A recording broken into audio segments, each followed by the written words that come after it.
ವಿಜಯಪುರ ಜಿಲ್ಲೆಯ ತಾಳಿಕೋಟೆ ತಾಲೂಕಿನ ಪೆಡಕನೂರು ಗ್ರಾಮದಲ್ಲಿ ಧಾರ್ಮಿಕ ಸಂಭ್ರಮ ಮನೆ ಮಾಡಿದೆ. ಗ್ರಾಮದ ಶ್ರೀ ದಾಸೋಹ ವಿರಕ್ತ ಮಠದ ಪೂಜ್ಯರಾದ ಡಾಕ್ಟರ್ ಮಲ್ಲಿಕಾರ್ಜುನ ಮಹಾಸ್ವಾಮಿಗಳ 26ನೇ ವರ್ಷದ ಜಾತ್ರಾ ಮಹೋತ್ಸವದ ಅಂಗವಾಗಿ ಶ್ರೀ ಬಸವೇಶ್ವರ ಜೀವನ ಚರಿತ್ರೆ ಪುರಾಣ ಪ್ರವಚನ ಕಾರ್ಯಕ್ರಮಕ್ಕೆ ಅದ್ದೂರಿಯಾಗಿ ಚಾಲನೆ ನೀಡಲಾಗಿದೆ. Bureau report Ravi ಕೋಲಾಕರ, Basavana Bagewadi. ಅಖಿಲ ಭಾರತ ವೀರಶೈವ ಮಹಾಸಭೆ ಸಂಸ್ಥಾಪಕರು ಆಗಿರತಕ್ಕಂತಹ ಶಿವಯೋಗ ಮಂದಿರ ಸ್ಥಾಪಕರು ಆಗಿರತಕ್ಕಂತಹ ಹಾನಗಲ್ಲ ಗುರುಕುಮಾರ ಶಿವಯೋಗಿಯನ್ನ ಸ್ಮರಣೆ ಮಾಡಿಕೊಂಡು ಜಗತ್ತಿನ ತಾಯಿ ಎನಿಸಿಕೊಂಡಿರತಕ್ಕಂತಹ ಲೋಕಮಾತೆ ಎನಿಸಿಕೊಂಡಿರತಕ್ಕಂತಹ ಪರಮೇಶ್ವರನಿಗೆ ಪ್ರೀತಿಯ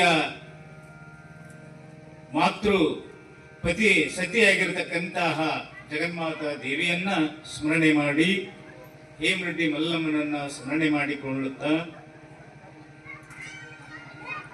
ಈ ವರ್ಷದ 26ನೇ ವರ್ಷದ ಈ ಜಾತ್ರೆ ನಿಮಿತ್ತಾರ್ಥವಾಗಿ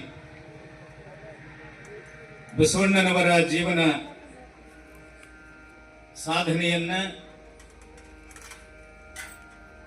ಜೀವನ ತತ್ವವನ್ನು ಕುರಿತು ಪ್ರವಚನದ ಈ ಕಾರ್ಯಕ್ರಮದ ವೇದಿಕೆ ಮೇಲೆ ಆಸೀನರಾಗಿರತಕ್ಕಂಥ ಹಿರಿಯರಾಗಿರತಕ್ಕಂಥ ಆತ್ಮೀಯರಾಗಿರತಕ್ಕಂತಹ ಅನುಭಾವಿಗಳಾಗಿರತಕ್ಕಂಥ ನಮ್ಮವರೇ ಆದಂತಹ ಕಡ್ಕೋಳದ ರಾಜಗುರು ಮಾಲಿಂಗ ಮಹಾಸ್ವಾಮಿಗಳು ಹಿರೇಮಠವರಲ್ಲಿ ಶರಣಗಳನ್ನು ಹೇಳಿ ನಮ್ಮೂರಿನ ವೇದಮೂರ್ತಿ ಪೂಜಾ ಅಶೋಕ್ ಮುತ್ಯ ಅವರೇ, ವೇದಮೂರ್ತಿ ಪೂಜ್ಯ ಶ್ರೀ ಕಾಂತೇಶ್ ಮುತ್ಯ ಅವರೇ, ಉಭಯ ಸಂಗೀತ ಕಲಾ ಬಳಗದವರೇ,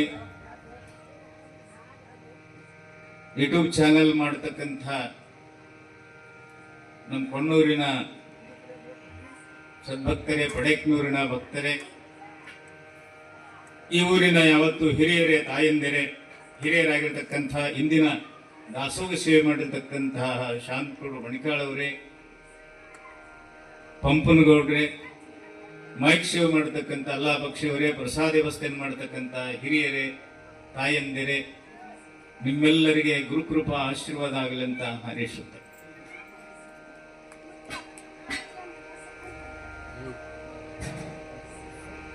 ಬಹುಶಃ ನಮ್ಮೆಲ್ಲರಿಗೆ ಆಹಾರ ಬಹಳ ಮುಖ್ಯವಾಗಿರತಕ್ಕಂಥ ಯಾರಿಗೆ ಹೇಳಿಲ್ಲ. ಏನ್ ಕನಸುತ್ತಂದ್ರೆ ಇದು ಯಾವಾಗ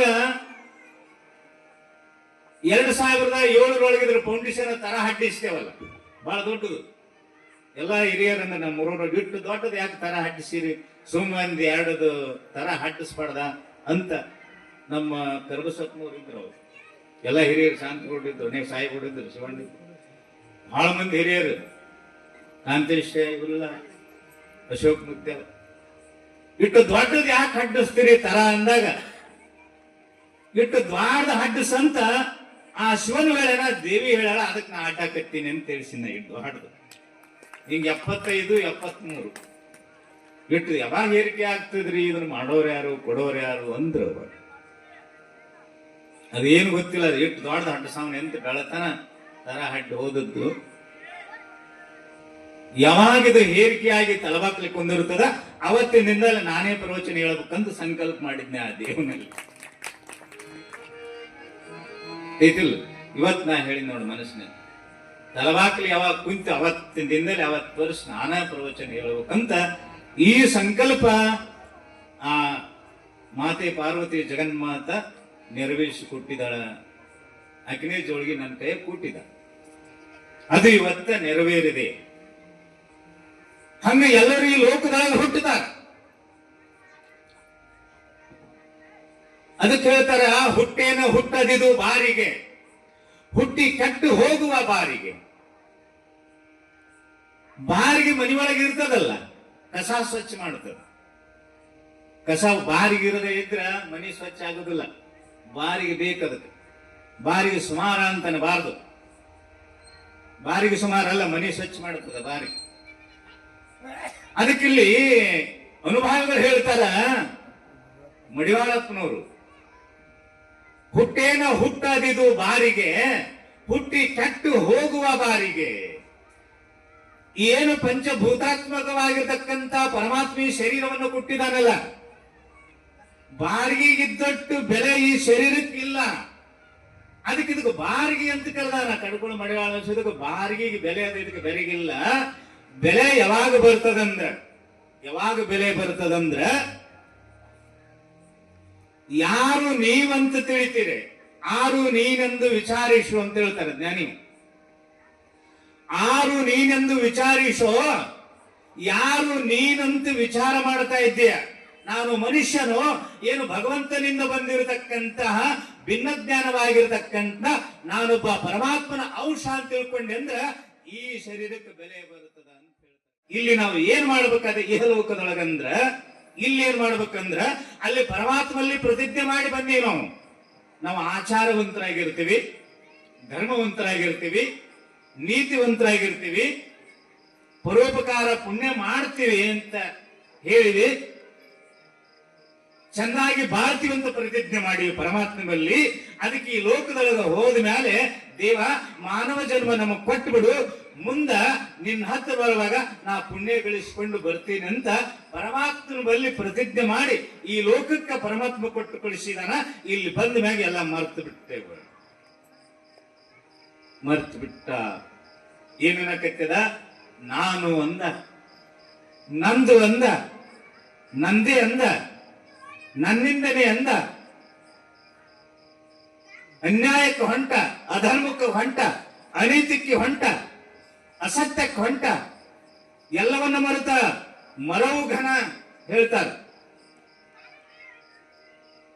ಗಿರಿಘನ ವಜ್ರ ಕಿರಿದನ್ನ ಬಹುದೇ ಬಾರದಯ್ಯ ಹೇಳ್ತಾರ. ಗಿರಿಘನ ವಜ್ರ ಕಿರಿದನ್ನ ಬಹುದೇ ಬಾರದಯ್ಯ, ಕಮಂಧಗನ ಜ್ಯೋತಿ ಕಿರಿದನ್ನ ಬಹುದೇ ಬಾರದಯ್ಯ.